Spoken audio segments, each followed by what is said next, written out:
look, Kelsey Mitchell, I don't want to get crazy. Get your people in check. I'm going to tell you right now, and it's going to be my last time. Get your people in check. I didn't even know about this post that your family taking shots at Caitlin Clark and all that. We dealt with this with Alyssa Smith and her brother. We couldn't wait to get her to fuck off this team. After Caitlin Clark was hurt, Kelsey Mitchell's whole family inexplicably became the WNBA's petty avengers. Hold on tight, because this isn't your average courtroom drama.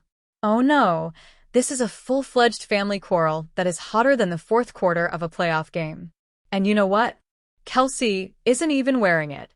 Why, then, is everyone giving Clark the side look as if she had stolen their Thanksgiving parking space? Let's dissect this spicily provocative lunacy. Indiana Fever is imploding from within the locker room. And it's becoming apparent that there's beef that exists within this franchise, with comments coming out from family members, no less, of players on the Indiana Fever. And let's talk about that here, as Kelsey Mitchell's twin sister co-signed a post that was obviously negative about Caitlin Clark, and we're going to dig deeper into this thing right now. Imagine witnessing someone claim to be the best Uber driver in the league despite missing the exit 8 times. In essence, Kelsey Mitchell is attempting to manage an offensive, definitely a certified bucket.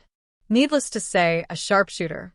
However, a floor general is the type of player you can rely on to direct plays and encourage teammates. Unless we're changing the definition of basketball to mean that solo is ICO ball with vibes. That is. Oh, I thought we were over this. So this is a post here talking about this.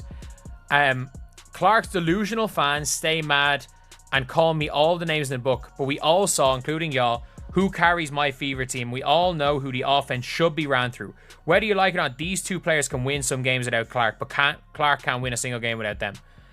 Clark has not played a single game in her career without either Kelsey Mitchell or Aaliyah Boston, so nobody knows. I mean that. Nobody knows. The Indiana Fever has been a living example of what happens when someone confuses tunnel vision with leadership for nearly 10 years. Let's be truthful. Dribbling till the shot clock whimpers for assistance, jacking up a contested jumper, and then pretending perplexed when nobody rotated to rebound are Kelsey's methods for assisting the offense. Court vision. To find an available teammate, Sis would use a periscope. Her whims are like attempting to operate a vending machine with a stick. Clumsy, misguided, and rarely provides what is required. It isn't defamatory. It's only a movie. This is not great. You remember in the offseason, Kelsey Mitchell was a free agent. And for a long period of time, I got the sense that she actually came kind of close to not coming back to the Indiana Fever. And I'm going to tell you why. When I watch her play, there's plenty of times I'm like, she thinks she is the superstar on this team. All right? And look, she scored 29 points last night, right? She's a dynamic scorer, but her assist and rebounding is not where I want to see, quote unquote, somebody that's supposed to be the best player on the team. I bet in their eyes, that's not okay. It's not where it needs to be. The math doesn't add up, but fans want to act like Kelsey has been out there giving away money and improving everyone. She guided the Fever to a scorching 25% victory percentage for over 5 years. Yes, 25%. You could certainly win more games if you just closed your eyes and chose plays at random from a hat. They could have built a petrol station because the tanking was that powerful. I need to put a disclaimer out there right now. This is not a shot at Kelsey Mitchell. Kelsey Mitchell hooping, Aaliyah Boston hooping. It is very clear. It is very clear when it comes to these players that these players and Caitlin are all on the same page. They want to win a championship. They want to win a championship together. This is not a knock on any of these players. This is absolutely not a knock on either of these players, by the way. People were waiting for Kelsey to take over all this time. She did, but not in the manner they had intended. Because chaos results when a ball-dominant scorer who has no desire to move the rock is placed in charge of a failing team. Long twos are given to you.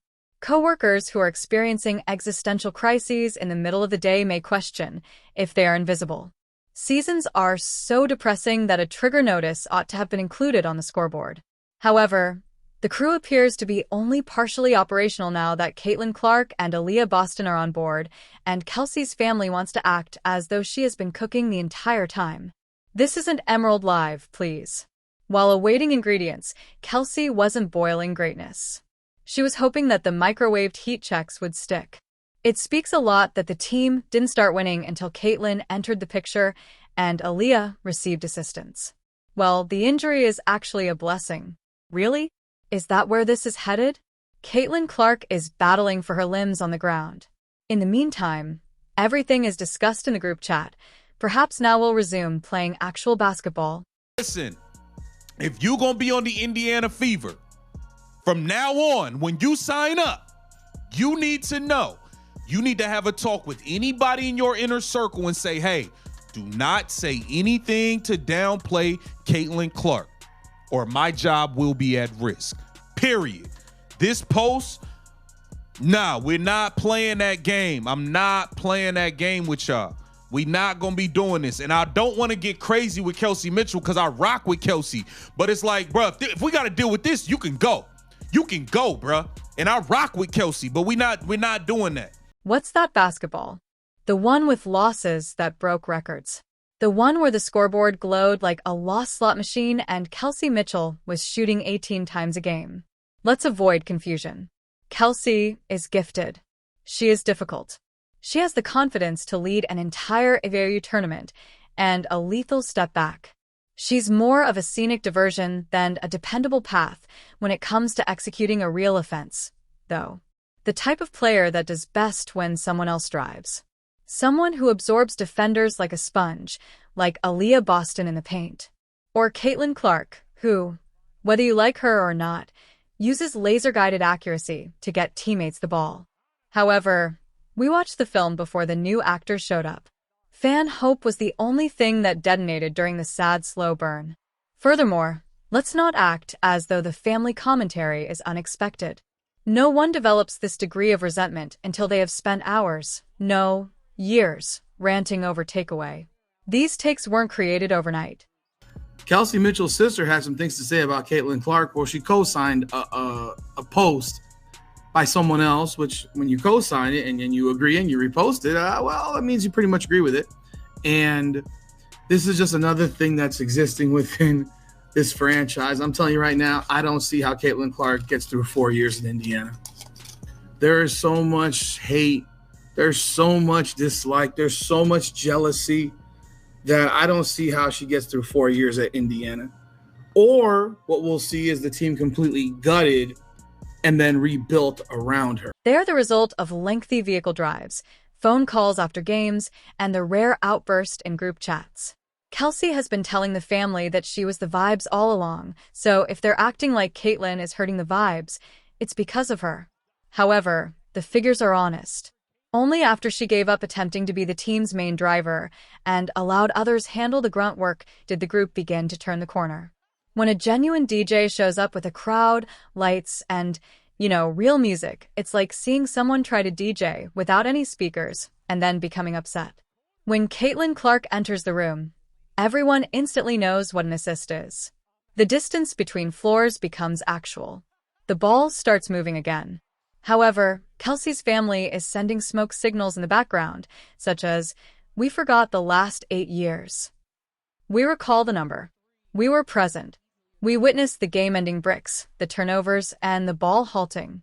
If anything, Kelsey benefited from Caitlin's presence, which freed up space for her, removed defenders from her back, and opened up the offense like a window in a smoke-filled chamber. Clark is the superstar of this team. I don't think there's any confusion there. And there are statements made by members of her family, Kelsey Mitchell's, that tells you either Kelsey is having to listen to this from her family, or this is things they have sat down and talked about, or it has even been from her for lack of a better way of putting it, bitching and pissing and moaning to the family that maybe she's not very happy. The peanut gallery is still attempting to persuade us that the squad would function better without her through their passive-aggressive PR effort. Yes. In addition, I am the WNBA's commissioner. Let's just pretend that Kelsey Mitchell is the league's Luka Doncic and that we have all been too blind to recognize it. As a matter of fact, some people are destined to be role players, great ones, skilled shooters who hit daggers when it counts and punish sagging defenses. And it's okay. That's worth it. However, not everyone is intended to be the focal focus. Not everyone is able to arrange because they lack the vision, tempo, and selflessness. The fact that Kelsey Mitchell thrives when someone else performs the heavy lifting has been demonstrated time and time again. The expanded Mitchell fan club is the source of this current wave of Clark mistrust. They realize deep down that it's desperate, not simply delusional. Before someone arrived with a GPS, they knew the fever was going in circles. Thus, we get the passive digs, the cryptic Instagram likes, and the whispers that she doesn't fit. In the meantime, the scoreboard, assists, and overall play speed all contradict each other. So social media is not a real place. However, this crazy Kelsey Mitchell thing has gotten so out of hand. So here's what happened. Chelsea Mitchell, which is Kelsey Mitchell's twin sister, she made a comment on someone else's comment diminishing Caitlin Clark's importance as the offensive engine of the Indiana Fever and saying that they should really be running the offense through Kelsey Mitchell. So this Steve Brown person writes on Facebook, Clark's delusional fans can stay mad and call me all the names in the book, but we all saw, including y'all, who carries my Fever team, and we all know who the offense should be run through. Revisionist historians on a mission, however, are unreasonably stubborn. Facts don't interest them. They're looking for vibes. Ideally, Kelsey Mitchell is the unchallenged queen, and everyone else is merely around to provide moral support. Here's the truth, though. You don't participate in the league for 8 years, miss the playoffs as is customary, and then declare yourself the best when the team finally receives assistance. That isn't atonement.